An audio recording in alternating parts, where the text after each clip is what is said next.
In 2012, when Georgia Health Sciences University merged with Augusta State to become Georgia Regents University, they knew they wanted to lead the way in diversity and inclusion.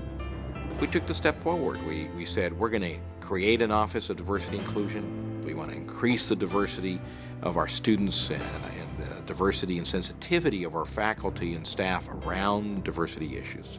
Dr. Kent Guyon was named to head the university's new Office of Diversity and Inclusion.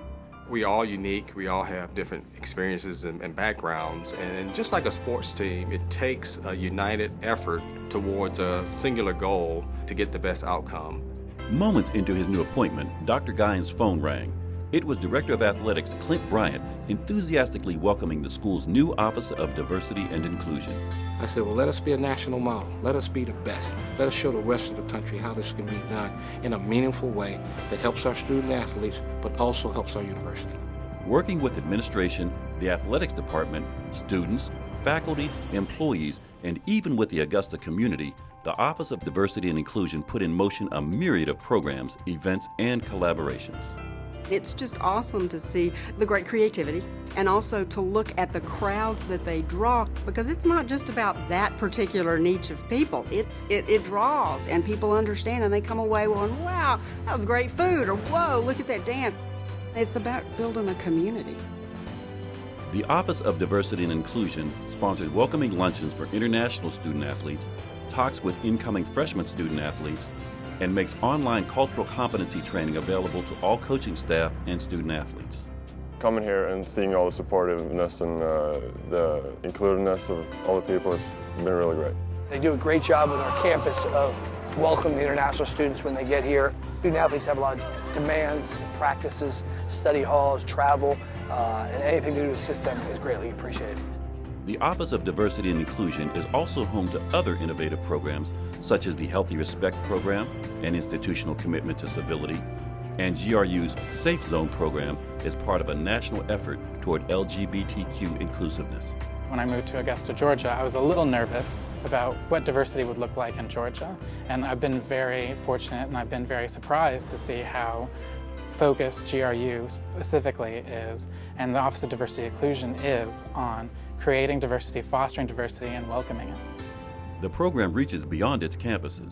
We've just completed the third of our annual Diversity and Inclusion Summits, and they have been just tremendous hits.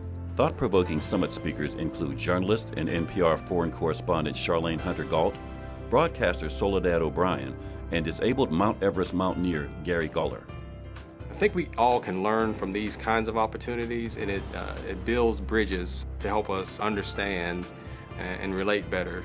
For us, specifically here in athletics, the Office of Diversity and Inclusion has been important in that it's given us someone to go to with Dr. Guyon and his people to arrange some training, some seminars.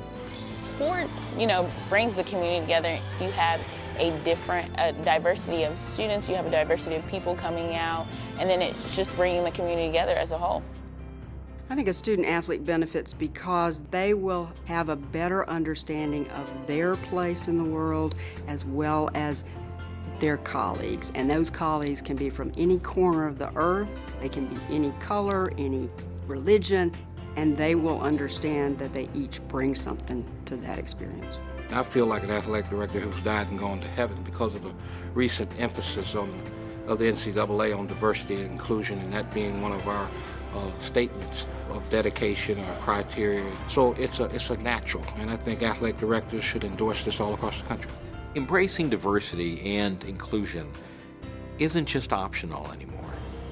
It is what this nation has needed, and it is what the nation will have.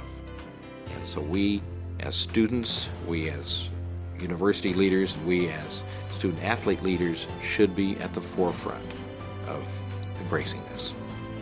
Please join the NCAA and the Minority Opportunities Athletic Association in congratulating Georgia Regents University's Office of Diversity and Inclusion in receiving the 2014 Award for Diversity and Inclusion.